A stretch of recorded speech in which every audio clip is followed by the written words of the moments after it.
افدم حمید من و خوش تماشاوانین هیجا دی برنامه اکنو آباسی روز کردستان 24 جارک دینم به هفته دونالد ترامپ وکی 45مین سروکی امریکایی هاته هلبجارتن لجیهان هر وحال ترکیه جی اف یک نده هاته چاوری کرن هین شوا هلبجارتنین امریکایی لچند روزنامه‌ین ترک کلینتون وکی سروکانو هاته راگهاندن دبکو اف یک زیده تر بدلیوان بو لی راستیک بردست هیا اف جی ترامپ سروکی نوی امریکایه اف یک دکاری چه باندوری لی ترکیه لی روشاوی نافخوی هر وها روشاوی دروی و هرمی جی بکن لگل پارلمنتری بری آک پارتی و کوردیناتوری هرمی تیور özdemir ام دی وی بابتی دی تور امیا دوام جستو دی امیا انقرهی و بگرندست لباکوری کردستانی آلوزیین گلک برفره هر وها تبلیه هفتین جیاندن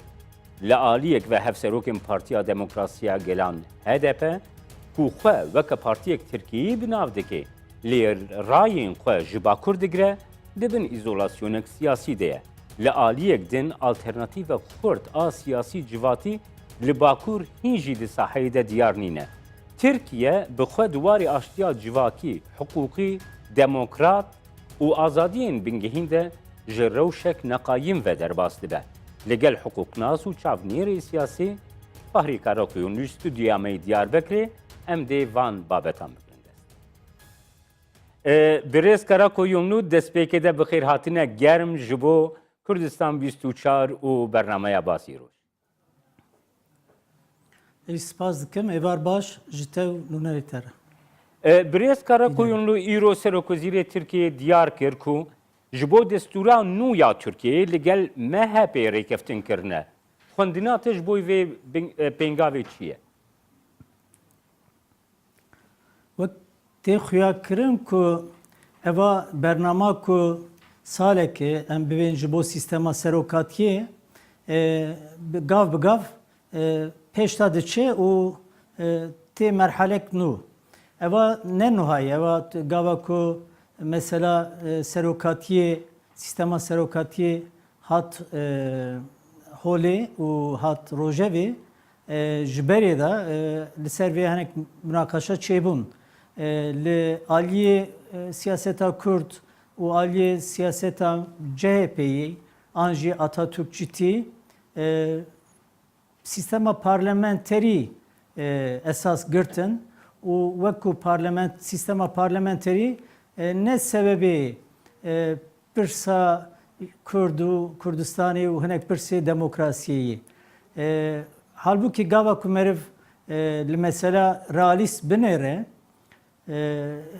îro em bêjin ciye parlamenterizm anjî beşiga parlamenterizmê İngîlistan bû lê lûra mesela îrayê hebû yani nayê wê manê ku em sistema parlamenterî hinek tişta ji ortaya radike anjî pirsa radike ji bo me Kurda pirsa Kurd û Kurdistanê meselek herî giring e ji ber wî di kîjan sistemê da be ji ber ku heta niha gava ku Cumhuriyet hat damezrandinê û ji evê pê ve 45 pê ve 55 pê ve partîtî ya yekîtî ya kemalîst ji holê rabû û wek demokrasî hat Türkiye lê ji wê royê şûn da jî di mesela Kurda tu gavê demokratik natin avêtin. Niha birêz Karakoyunlu rewşa sistema parlamenterizmê li Türkiye ji xwe tu mav ji Kurdan re pêk neanîne. Di destpêkê de wekî gote jî diyar kirî destpêkê de hate gotin ku ger li Türkiye sistema serokatiyê bicih bibe dibe ku li Türkiye hin pirsa eyaletan bi xwe jî werêzimên gelo eveyekê mafekî zêdetir ji bo pirsa Kurd jî nedanî holê ji cihê ku mirov çavgirtî bêje ez li dijî sistema serokatiyê. Rast yani gava ku ji aliyê Partiya AKP û ji aliyê bi rastî dibin serokatiya Erdoğan da ev pirsa eva mesela gava hat Rojevê bi rastî eva pêvajoya çareseriyê jî dest pê kiribû. dahat xwanê û dahat gotin ku ancak dibin eva serokatiye de û dibin evek piranî de em bêjin li Türkiye gava ku bi vî havayî sistemek ku piranî di dest evekê de em bêjin hükmî de be ancak va mesela bi vî havayî tê çareserkirin. Ajanda wana muhtemelen wa bû û di vê proje ku em bibin aştiye da an jî çareseriye da jî evaya di rojevê da bû û vaya ji aliyê Kemalîstan û ji aliyê netewperestê Türkiye jî dihat rexnekirin û digotin ku niyeta evê Erdoğan û niyeta AKP bi sistema serokatiye dixwaze Türkiye daveş bike û hinek hek û maf bi navê federalîzmê ya jî federatif sistemekê hinek mafê Kurda bidin. Bi vî havayî jî êriş dikirin ser vê evê. Lê mixabin gava ku siyaseta Kurd ket rêk ew ku bi navê evê hat gotin wek sloganekê em te nakin serok komar an jî em te nakin evê serok komarê Türkiye bi vî havayî evek çêbişûn da hinek tişt hat guherandinê. Ji bo wî yani ez karim bêjim ku yani ew ne vê manê ku ciyê ku em bêjin sistema serokatiyê lêne ewa pirsana çareser dibin. Ew jî li dünyayê mesela gelek ciya diktatoriyal ew jî henin. Yani sistemê serokatiye henin. Lê sistema Amerîkayê bi rastî tişkî cuda ye. Ew bi serê xwe tişteke. Birêz Karakoyun ve her wiha di wekî te diyar kir yanî dibin pirê ve gelekî av derbas bû. Niha diyar e got AK Partî li gel ew partiya nîjadperest got herî zêde li dijî wê sistemê di rawistiya di dema pêvajoya çareseriyê de êrişî AK Partî dikir. Niha yani rêkeftinek diyar e ji bo rêkeftinekî nêzîkê hev û dû bûne û niha veke evê sistema serokatiyê qebûl bikin lê destûrekê jî pêk bênin ku MHP dikarê hin tawîzan werbigire û di pirsa Kurd de destûrekî hişktir yani destûrekî nû Tirkiyeyê de pêk werê. Xwendina te ser wê çi ye? Wisa tê xuya rast wisa tê xuya ji ber ku îro yani bi rastî şerê ku salek vê sala dawiyê de qewimiye û êrişên devletê û êrişên PKK bi rastî êdî ji 15 tirmehê şunda jî û li Tirkiye hinek pêwendiye hereketa Fethullah û PKK bi vî havayî tê ew kirin, tê münaqeşe kirin. Evana ji vê evê şunda, ji vê pêvajoyê şunda texmîna min ew wek te got dibin pirêra gelek av derbas bû lê ji vir şunda ew tawîzê ku çend sal berê hatibû dayîn an jî dihat münaqeşe kirin wanayê rabê ji ber ku wek te got MHP yani ew partiya nîjadperest gava ku ser vê sistemê bi AKP ra bilehev bike mutlaka evê evek em bêjin zagona bingehîn ya hîn serttir an jî nedemokratik evê werholê wisa tê xuya kirin. Kek Fexrî her wiha li yani gelekî balkêş li Bakurê Kurdistanê rewşekî diyar ku qayyûm têne tayin kirin em bêjin parlamenterên gul herêmê hatine hilbijartin wekî yani partiyên HDP ne ku xwe weke partiyekî Tirkiyeyê bi nav dike lê rayên xwe ji Bakurê Kurdistanê werdigire parlamenterê wan têne girtin lê diyar e ku reaksiyonekî tund ji aliyê raya giştiya Kurd ve hemberê va kiryaran xuya nakin wekî hiqûqnasekî wekî kesayetiyekî got bi va pirsane te gelekî mijûl bûyî bîro rayê te çi ne? Çima tabloyekî wisa derdikeve holê? Kek Cemal bi rastî merv gere civatê rast bixwîne. Civata Kurd êdî cî girtiye. Yani civata Kurd li bajara, li bajarê mezina bi milyona însan di bajara da dijîn, bi sed hezara da bajara dijîn, ticaretê dikin, cî girtine di nav dezgehê devletê da an jî di nav karûbarê de da mjul dibin û cigirtînine yani ji ber ku jiyan bi ev ve hatî girêdan ger tu viya rast nexwîne îro PKK hereketekî gerîla cidî ye. An jî em bêjin hereketekî ku ciyê ku kanı hinek tişta bike dike lê gava ku firsen dixede derdikeve bi vî hawayî şerekî dike.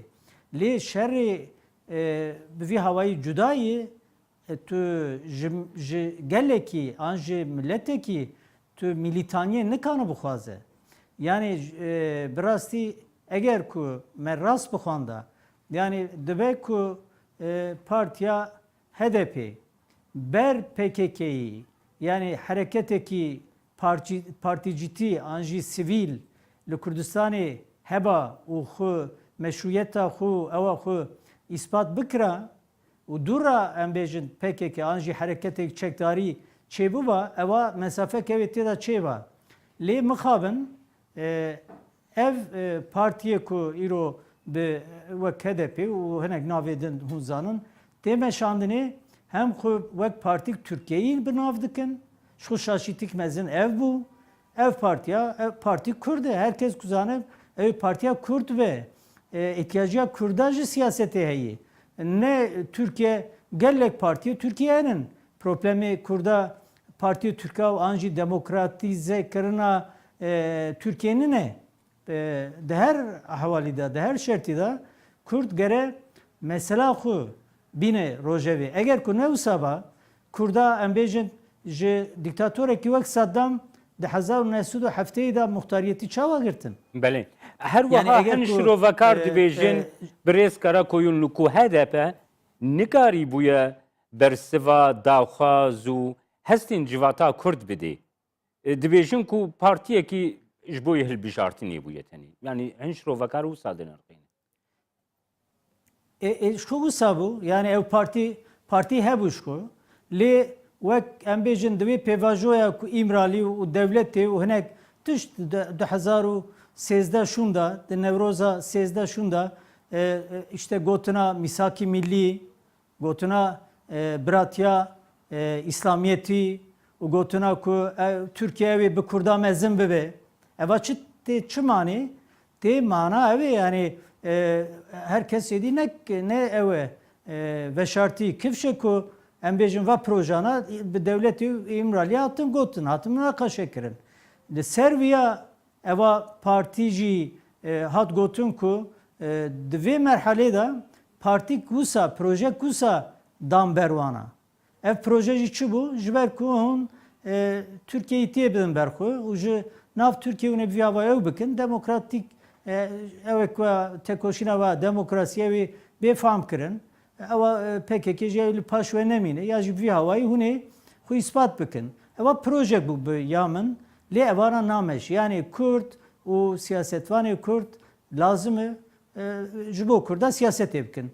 Belê her wiha îro di medya Türk de hate ragihandin ku di hevpeyvîna televizyonî ya duhî de cîgira hevserokên HDP parlamenter Meral Danış Beştaş bi rojnamevan çaler cilara di bernama wî de diyar kiriye got em amade ne bi dewletê re dîse li ser mêzê rûnin.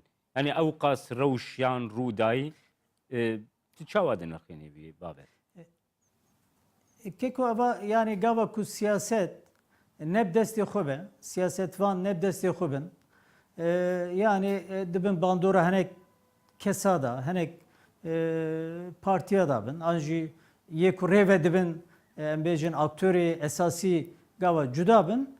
Bi vî hawayî siyaset jî aloz dibe û siyasetvan jî nizane aydî çi û aydî kê ye. Çünkü evana bi rastî kirin geremolê yani salekê Kurd wek te gavkadînê ew pirsa te me ew nekir persîv nedan wê pirsê niha wek te got bi hezara an 100,000 gava ku li Amedê însan kom dibûn ji bo armancekê ewaya bi vî hawayî bûn yani evê jiyanek baştir be evê aşîtî were evê ne dihesibandin ku evê welatê wan bajarê wan Wêran bibin ya dibe ku gel yani de tekoşinek meşru da henek tiş dibe ev bibijî.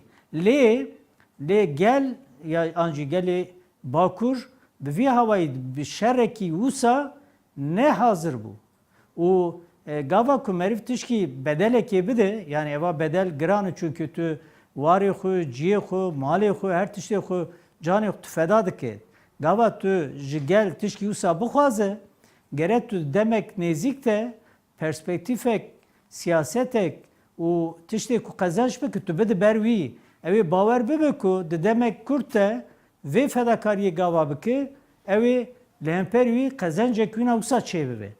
Eva ne diyar bû? Yani eva ne diyar jî ku jaliyê PKK'da em bêjin an jaliyê HDP'da eva wek kartekê em bêjin mîrat xorekî ew bû. Yani mîratê gelê Kurd tekoşîna gelê Kurd bi rastî divê sala dawiyê da bi şerê navbajêr û hendeka ewtir bû. Yani wek mîratxorekî xirab hat xerckirin û va mîrata bi rastî îro emanîn vê bêdengiyê. Belê her wiha li Bakur diyara taybetî piştî pazdehê tirmehê yani rewşekî gelekî alûz li Bakurê Kurdistanê tê jiyandin. Rêxistinên sivîl demokratîk jî tesîra xwe ji vê yekê dibînin. Gelo li Bakurê Kurdistanê rêxistinên sivîl demokratîk, rêxistinên civatî ên ku ji derveyî em bêjin bandora PKK yan HDP ne ew jî yani va zehmetiya falan dikişênin divê dema davî de. Ebrasî dikişînin ya em bêjin em karsaza bêjin. Em ticaretê bêjin. Yani em saziyê wan bêjin. Yani ev saziyê aslında pişeyîn yani ne evin jî sivîl ninin. Yani bi rastî sivîl saziyê sivîl evana saziyê pişeyînin. Lê me wek saziyê sivîl me wana binav kirî û em hinek peyverên vî hawayî evî wan dikin.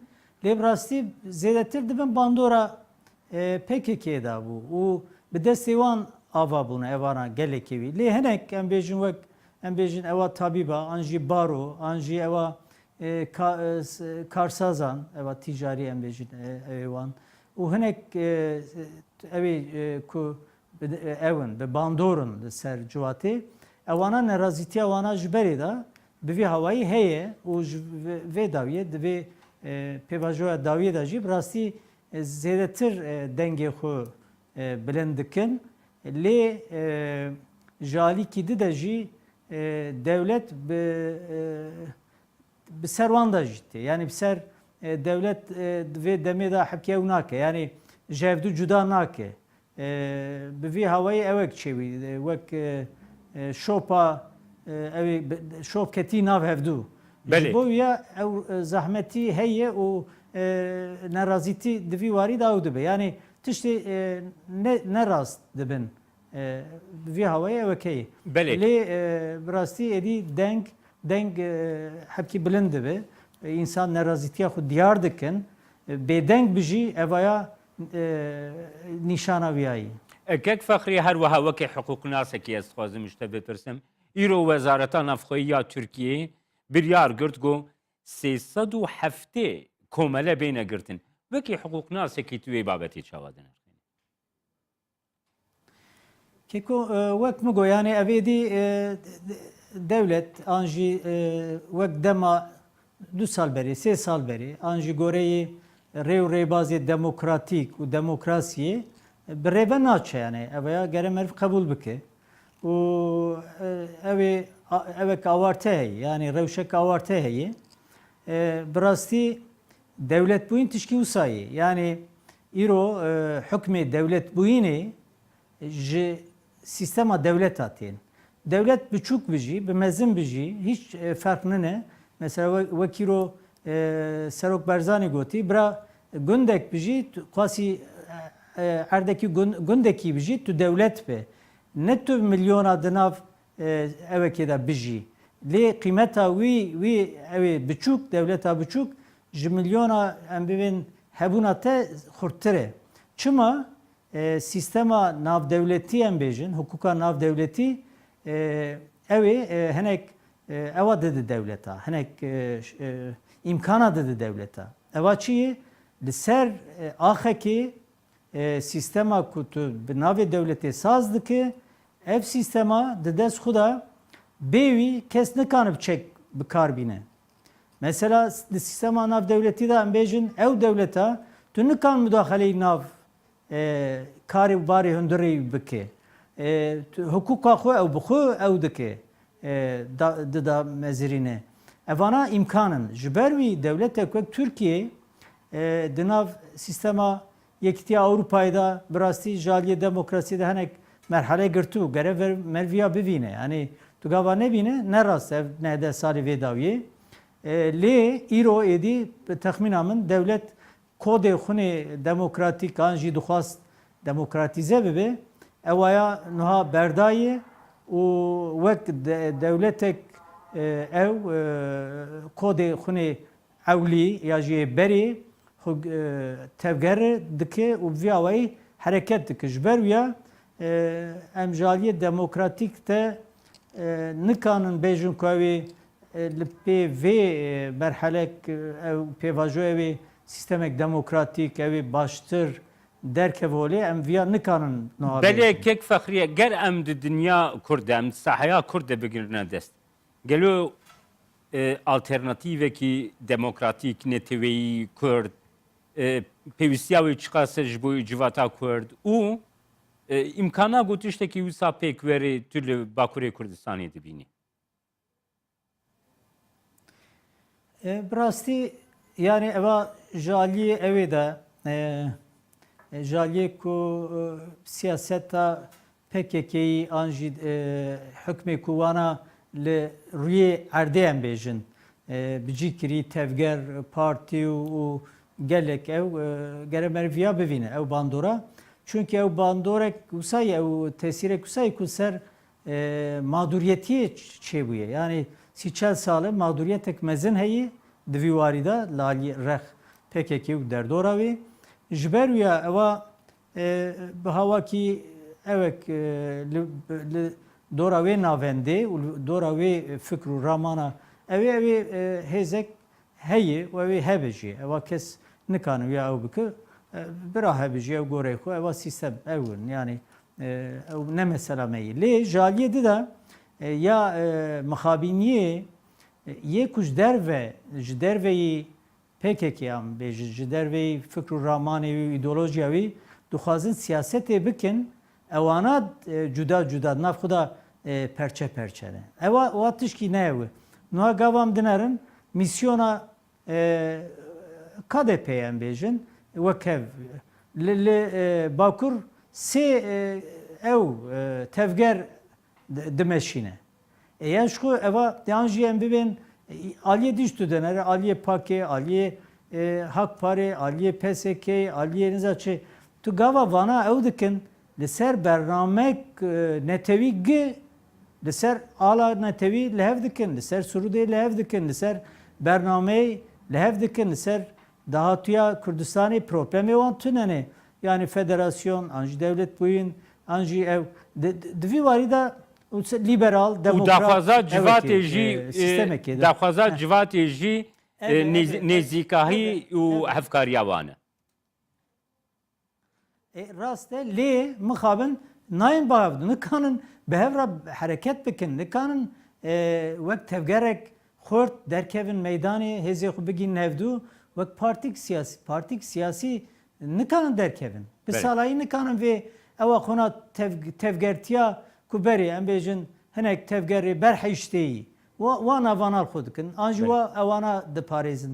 Ewa dema vî ne yani dema siyasetek netewî demokratîk, liberal û xurt li Bakurê Kurdistanê elzeme û demawiya ye eva siyasetmedarê me gere bi vî hawayî tev bigerin. Daxwaziya me jî ev e jî. Gelekî spas birêz Fahrî Karakoyunlu hukuknaz û çavniyerê siyasî goş stûdiya me Diyarbekirê tûl gelme. Ez spas dikim Kek Cemal. Êvar baş.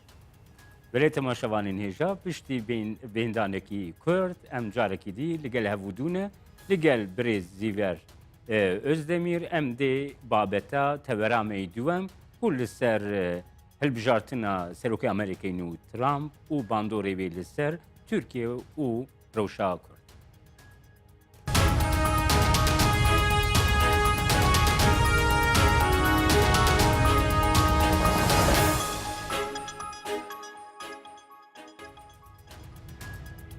Carek din silav temaşevanên hêja li gel Zîver Özdemir, parlamenterê berê AK Parti û koordinatörê herêmî AK Parti em dê li ser hilbijartina Serokê nû yê Amerîkayê Donald Trump û bandora wê li Tirkiye û rewşa herêmî taybetiya Kurd bigirine destan.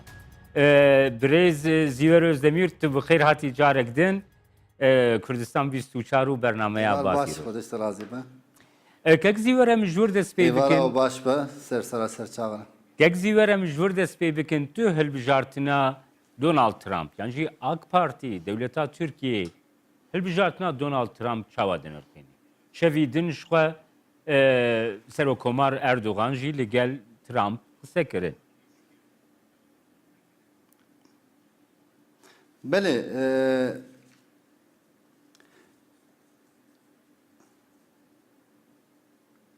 denk kutbu divê arada nizam dengê mi tê Belê dengê te tê kek zîwer. Belê.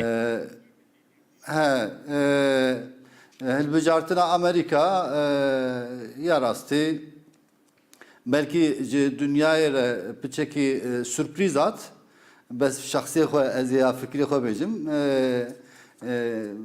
çend me berê wextê ku dest pê hilbijartinê kirin ya rastî Trump tahmin kir, tahmineke min ya rast terket orada ya Amerika'ya da. Çünkü siyaseta dünyaya da gavago em ledenirin edip çek bir Türkiye'de bir tek düzen.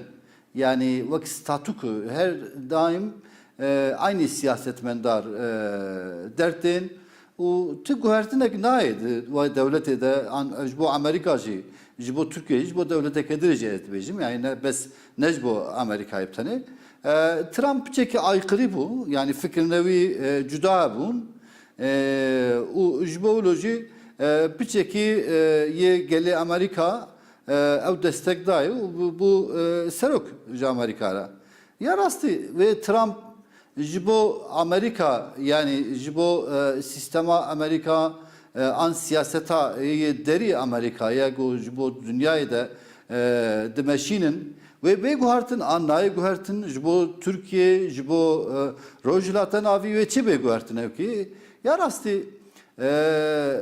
be nertin amın zaf guhartın çi nabet de sistema Amerika'da seroktiyene guhartın rasta bes ev sistem ev devlet havani go runuştiye ev sistem havani go runuştiye wî serokî di nav xwe de dihelînin dikin wek çarkê sistemê û di nav wê sistemê de xizmet kirin.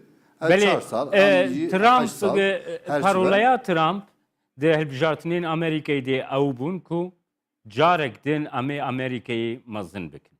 Wateya wê axaftina wî tu çawa din?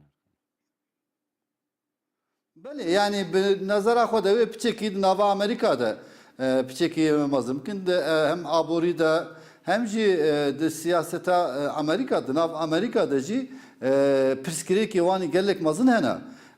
Belkî di Türkiye wek di dünyayê de di nertina dünyayê de zaf nelber çavin bes pirsgirêkê di nava Amerika'yê aniha di li gora devletê di gavago em qiyas bikin gelek daha pirsgirêkê wanî mezin hene. Di nava xwe de hene evkê yani hem ji bo ev göçmene yani Ege Meksika mesela Trump kirin baskir de hilbijartinê de jî kampanya xwe de jî anî ziman Meksikayê de dîwarek ezê çekim di nava Meksikayê û Amerîkayê de yê got beraber bûn yê got göç kirin yani got hat nevedirê ez ê wan teslîmiyê dikim eğer got devlet nastînin ji bo vîzeyê ji bo evkê em ê gelek pirsgirêka derxin bo wan yani di nava xwe de wê piçekî Trump Amerika di vê demê de wê piçekî daha meşgul bike di nava xwe de. Di sistema derva da nava rojhilat divê çi be Trump di kampanya xwe de tiştin aynı zaman hem ji bo Müslümana jî aynı zaman ki ew yapacak ki yani gava got lê dinire demokrata an cumhuriyetçiye zaf fark nake li vê dirê. Yek zîwer em werne wan babetên ku me gelekî girê din heremê rojhilata navîn Kurdan, Türkiye'ye gelekî girê din. Trump di axaftinên xwe di dema hilbijartinê de dest nîşan kir. Di hevpeyvîna xwe bi rojnameya New York Times re got ez heyranê Kurdan me got her wiha got ku ez ji bo min serkeftinekî gelekî mezin dibe ger got ez bikaribim balansa Kurdan û Türkiye'ye nêzîkî hevdû bikim çend Kurd û Türkiye'ye nêzîkî hevdû bibin ez wêna wekê serkeftinekê ji xwe re dibînim. Tu çi dibêje divê babet? Belê siyaseta Amerika'da gotineke, axiftineke gelek normal e yani. Bir de rojhilata navî de ji bo Amerika cîk lazım e yani divê cî de jî anha heta îro yani wek ji bo üye yani azay NATO'ya Türkiye'ye divê evkêde muamele Amerika û Türkiye'ye daha zêdetir e. Bi ser Türkiye'de rojhilata navî ha Türkiye ne bu alternatif wê jî elbette ki hene Suudi ne bu Irak ne bu devletek edi ji bo xwe üst olarak yani evtike çidine dixabitine ji bo wir elbette ki Kurd û Türk divê rojhilata navî de gavago karibin wê diyaloga wan Amerika wan bîne bahevdî ew balansê ew diyaloga bê çêkirin Amerika di Türkiye'de 30 sal 50 salê di pêş de jî ji bo rojhilata navî wê dibin kontrola xwe de dibin destê xwe de dibin siyaseta xwe de wê bimeşîne di vir tevkê. Belê her wiha ger em bigirine desta bi taybetî piştî sala 1991 Kurdan li başûrê Kurdistanê rolekî gelekî giring ê heremî goleyîstin heye. Bi taybetî di şerê bi Daişê re qehremanîya pêşmergayên li cîhanê nav û deng veda bi taybetî evêyekê nêzîkahiyek di navbeyna administrasyona Amerîkayê û Herêma Kurdistanê jî li darxist. Yani vê balansê tu çawa dinirxînî got Kurd wekî neteweyekî de heremê de bikaribin rolekî heremî bilêz. Belê yani ez berî pirsawa ev xeberdara min bir de nîvrê me ez dixwazim tamam bikim. Diyekî Martê 2030 de yani yekî Adarê de di parlamentoya Türkiye'de ji bo şerê got Türk Amerika tekeve Irak li wê derê yek îtirazek di parlamentoya Türkiye'de ew kirin û gelek leşkerê wan yê ser Amerikayê de nikarbûn here Iraqê. Ji wê rojê pê de Amerika bi nertineke di li Türkiye'ye nert. Ev nertina wî çi bû? Berê digotin stratejik işbirliği. Yani şirkatiya stratejik. Mev Türkiye'ye digotin hene wekî. Hatta yekî Adarê. Yekî Adarê jî wek hesabê Amerika got nebû. Amerika ji wê roj heta ev rojê gelek cara yani tüsê hep havadîs çêbûn yek jî mesela li Iraqê an Kürdistan bu vakti leşkerê Türkiye'ye telis xistin serê wan de rojnama da televizyona da gelek hata xabat kirin. Yani ji bo Amerika hesabê Amerika çawa li gora hesabê Amerika û devleta Amerika û gelê Amerika be ji hesabê wan Kürt lazım bin Kurdin. Türk lazım be Türkiye. Ji bo kahramantiya elbette ki peşmerga li beramberî Daişê û terorîsta gelek kahramanı şandan û hatta evrojî hem serok Barzanî jî kek Mesûd jî û yê hikûmeta wan jî û yê got Hizbê dî Kurdistanê jî yani yekîtî jî gerek em heqê wan jî bidin û yek Kurtî jî berhastî İslamî jî li wê derê demeke dirêj belkî di dünyayê de yekemîn car fırsateke ûlo kete destê Kurda û di wê de jî wan ev hîzbe ev serokatî pêşkertî kirdin. Ji bo ûlo jî di vê ûkê de ew qehremantiya li beramberî Daişê terorîzmê jî gokirdin di bes ne Amerîka bi tenê di dünyayê cîhanê teva de di dewleta de ew qehremantiya pêşmerga te herkes wan pîroz dike herkes jî wê tale wê destekê didin wan wekê. Belê. Bes ji bo Amerîka Belê fermokek zîve. Bele. Bu Amerika yani kara Amerika kudeye jere ev mühime. Belê Hesabı Amerika, kek zîver çawa her hesabı wiha Amerika'nın? diyar bû ku Donald Trump yekem kesê ku dixwazî vexwêne qesra spî Benjamin Netanyahu Serokvezîrê İsraîlê ye. Gelo Tirkiye vê yekê çawa dinirxîne. Yani Netanyahu sistemek me gotme ya Amerika Donald Trump evruş seroka do Obama bu. Yani dema Obama'da daha cihanede ye gele go paşta çubun ye go bin zulma kapitalizme de itirazı var ha bu yani ye go şoreşkin beraberi ve kapitalizmi tabi vak idole ki bu Obama ama navi sistemi de Obama bes bu aktöreki sistemi yani Donald Trump'ci evroş gelek ahıftın evi piçeki hani de uçta yego sınıra da digerin hebun bes kavago ketenava sistem kiye İsrail'e yani Netanyahu lüve dere gavago kasra spi de yekemin şahrev ki lüve dere ev ya doji ulo bu perji ulo bu yani Obama ji ulo bu ye beri Obama Reagan ji verasili serokatiye Amerika lüve dere de kontrola kavani yani sistema kurda te hudut lüve dere de keştübe.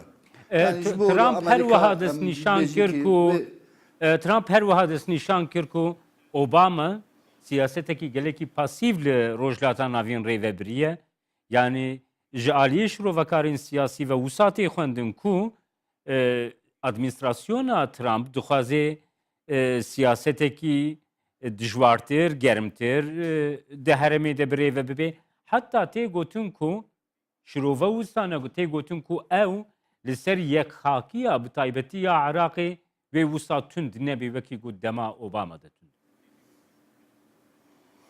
Yani ezulo nabinim ya rastı rasta gerek şirove u yego rojnamacı dinvisin duan nvisandına da siyasetmendarcı yani analiz ne uludukin bes jibo Donald Trump jibo nava Amerika belki yetiştin be guhertin bes derva de siyaseta Amerika deride ne serukat ya Amerika de nirtine de vitrine de ev hana bes li paşta esas yego siyaseta Amerika'yı deri dimeşinin aktörü ve cüdanı. Yani ne Donald Trump'ı. Donald Trump bu gotunavi de bu Müslümana belki ev tişti ev be bu Müslümancı bi zafi de rojlata navi de jiyana haber devam dikin. Ji bo Müslümana gelek anek ahaftin kirin Amerika yedici ahaftin net kirin fiiliyat tev'ayniye. Yani Donald Trump bitaybeti li İranî bitaybeti girêdayê İranî Donald Trump helwestekî gelekî zelal dest nîşan kiribû heta tê gotin ku yek ji babetên ku hiştin Donald Trump ev qasî dengan werbigirê helwestên wî ê zelal bûne di Mesela İran'ı da helbesteki geleki eşkere zelal dest nişan kir. Hatta helbijartina wî tê gotin ku li Tehranê wisa pozitif nehatiye nirxandin. Gelo ger di heremê de aloziyek di navbeyna Amerika û İranê yan jî her du teveran de rû bide çi tesîrê li Türkiye'ye karî bike? Yani Türkiye belki de 100 salı careke de ki 100 sal beri de Türkiye'de yani Osmanlı'da rojlata navi paramparça bu. Anha yani de 100 sala harba cihanı yekemin 100 sala ve 1904'da 2016'da dönem. Yani 100 sal beri melve coğrafyayı da çi dahatine şer bu. Vak ilo herkes bir şekilde ki hem siyasete de ve hem dinava devlete de psikolojik gelek mazın hat buna holi. Gelek insan panaberdi bun varı xwe varı di bavê xwe kalê xwe terk dikirin sürgün dibûn anha jî Türkiye duê demê de ye yani 100 sala harba cihanê yekemîn de ye ji bo jî anha Amerika û Türkiye siyaseteke rêke nû yawê ji xwe re deyne divê siyaseta di nav cihanê de ew jî çi ye anha yekîtiya Avrupayê re her rojê gelek pirsgirêk têne holê çi ye siyasetmendarek serokatiya Türkiye'ye îro halê hazir di nava serokatiya Avrupayê de biçik cuda ye. Cîranê me de di Sûriyeyê de ew pirsgirêka an Daeş, an Esed, an velhasîlî yê şer heye di nûî şerî de gelek alî hene. Di nav aliya de jî şerekî li ser însaniyetê ku hakikaten vicdanê însanê ku bêje însanım vicdanê wa birîndar dibe. Divê nertineke wilo de ye Türkiye'ye de hem hesabekî wî li wê derê heye hem hesabekî Amerika li ser Türkiye'ye ye yê Avrupa li ser Türkiye'ye ye ser navê Kurdîtiyê bes yani nava Türkiye'de ama hesabını di cuda jî hene wekî li wê de jî gerek em vê jî ber çavê xwe de em vê jî bibînin li wê gorê em hesabekî xwe bîne holê wekî. Türkiye bi Trump ra belkî Trump hani serokatiya Trump û Brez Erdoğan serokkomar ew jî şahsiyeteke piçkî cuda ye yani û eştere bêjim cîranê me dîsa Rusya Putin ew jî serokatiyeke piçekî hani siyasetê de piçekî aykırî dibêjin.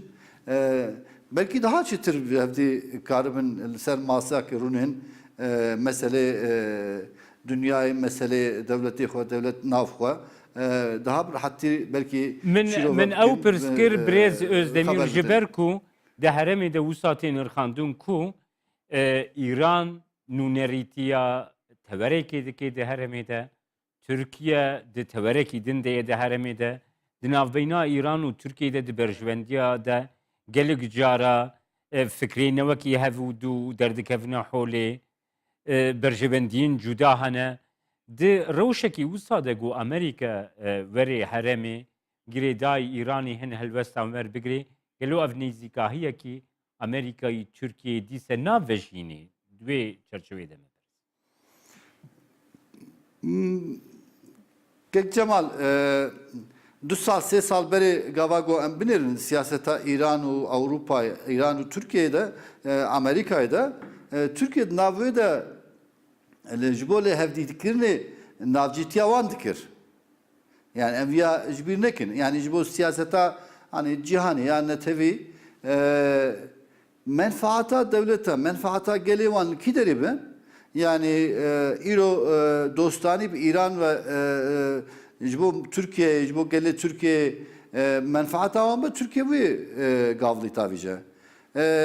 Amerika ra menfaata Amerika liser eğer go bi İran'ı ra jbo samiyetek çi be menfaata Amerika bu ana gavla tabi şey yani ki. Yani carna vek go dur dibin, carna ji vek go nezik dibin evkil vederi. Yani siyasette de ev ya çunu hatin normale. Gerek em normal bir evkil vederi. Ha iro de siyasete rojlatan avi de ki İran her daim de nav siyasete de siyasete kavanı cudaya de nav civancı heye de nav rojlatan avi de gelir rojlatan avi de devleti cihanı de yani haftaya naha bigra Hümeyni bigra hatta evroş İran dünyayı da Avrupa'yı da ambargo daim bu İran disa Lgora xwe de siyaseta xwe de di nava devleti cihanî de cikî hebu. Birêz Özdemir ez zirme pirsa xwe dawî gelo bîrû bahweriya we li ser mesela Fethullah Gülen de yani hûn bawer dikin bi administrasyona Trump re dikarî Tirkiye zêdetir nêzîka heyekê dêne ji bo ku Fethullah Gülen yadê Türkiye. Yani keke Cemal ezve vejim çukas mesele te perskireke hebin u dunav xodet nukarbe çareser bika ew perskirek ji bo hineke de avantajın. Wa perskireke de her daim yani bejim birine tabe ego bika şere daima ve xuyum te de bika ev jiyoya. Yani FETÖ ji bo rahstinaka ve teröristi ye FETÖ yani çete de Amerika'da sermaye gelek mazın çün Amerika. Yani deva operasyona da beri operasyona da van tedbira kısmı standı bun. O gelek sermaye mazın hem Avrupa hem de Amerika'na öki. Evya ve Trump jibo Trump FETÖ yani jibo Amerika FETÖ zaf ne mühime yani ki yani do bu Suriye ma evya bıçağı xodi tevki yani tevti ve Öcalan lüvedere şebekede ev Suriye'ye derhasının teslimi Türkiye'ye kirin. Yani teslim kirin FETÖ'cü bu Türkiye yani bu Amerika zaf ne mesela ka mazına ya rastıyor ki ama çıkaz bu kaza mukabili Türkiye'de FETÖ ve ويا بك فرصتك شكرا يعني. بله geleki spas birêz Ziver Özdemir ku ji stüdyoya me Ankara'ya tül gelme. Eyvallah baş. Temaşavanên hêja vî awayî em hatin dawiya bernameya me îroya basî roj. Heta bernameyek Dinya Basî Roj her şahı.